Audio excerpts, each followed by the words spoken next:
Hey, what up, baby? Welcome back to another episode of This Week in Country. We have so much news prepared for y'all today, so let's just get it started. Our first piece of news comes from Brett Eldredge, who just released a music video for his song The Long Way. The song is basically about how you meet a girl and you have her, show you where she's from and how she grew up in the town that she used to live in. Now, it's a really nice, wholesome little song, but what if your girlfriend or significant other isn't from like a pretty little nice small town? You know what I mean? What if you're dating a girl from like, Detroit or something like that? You know what I mean? Well, what kind of song would that be? Take me a long way around your town, where all the crackheads take shits on the ground.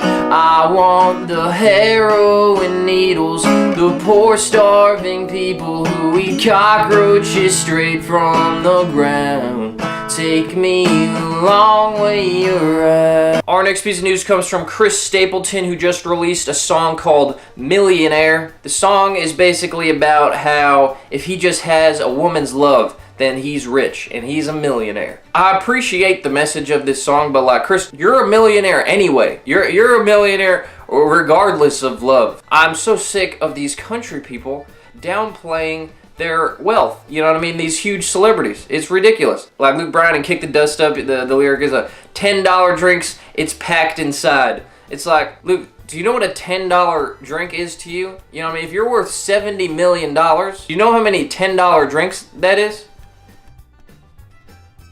That's 7 million $10 drinks. Our next piece of news comes from Granger Smith, who just released a song called When the Good Guys Win, which was my exact reaction when I heard that the Nelly rape charges were being dropped. Great song.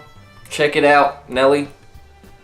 He's innocent. Our next piece of news comes from Blake Shelton, who just released a track list for his new album, Texoma Shore. We have the full track listing. I'll just read it out for y'all. The album will start off with his lead single, I'll Name the Dogs, followed by a track called I, followed by a track called Cheated, followed by a track called On Miranda, followed by a track called Often, followed by a track called With, followed by a track called Many, followed by another track called Many, followed by yet another track called Many, followed by a track called Women, and finally followed by a track called LMAO. Really looking forward to hearing that. Our next piece of news comes from Florida Georgia Line, who has actually guest appeared in 2 different music videos this week. They were in the new, I don't even know how to say this, Bebe Rexha video. They were also in the new Morgan Wallen video. Now, when I was watching these videos, I realized, like, since when did Tyler become the good-looking one in FGL? Like, when did that happen? Like, why did I not hear about this? Nobody told me about this.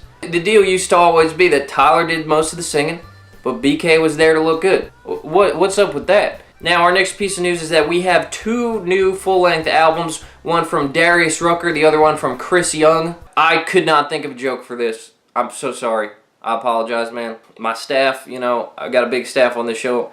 They didn't come up with anything. I didn't come up with anything. So, our next piece of news comes from Kid Rock, who just announced that he is actually not running for Senate. Apparently, this was just a big marketing thing for his new album. Now, what I really don't like about this is that Kid Rock is saying, like, oh man, who was stupid enough to believe this? What kind of idiot would believe I was actually running for Senate? It's like, yeah, Mr. Rock, like, it was so ridiculous to think that a celebrity could appeal to like a middle America right-wing audience and use his celebrity to actually gain political power. Like that cannot happen. There's no one who's ever done that. That's impossible. Like, what's he talking about? And our last piece of news comes from Kelsey Ballerina, who just released a song called Miss Me More. This is another one of those feminist, country songs about like, I ain't gonna let a man, boss me around. I'm gonna wear what I want. I'm gonna eat what I want. I'm gonna, it's like, yes, you are a really powerful, independent woman, So brave. And anyway, that's going to do it for this week's episode of This Week in Country. I hope to see y'all back next week, and I'll catch you guys later.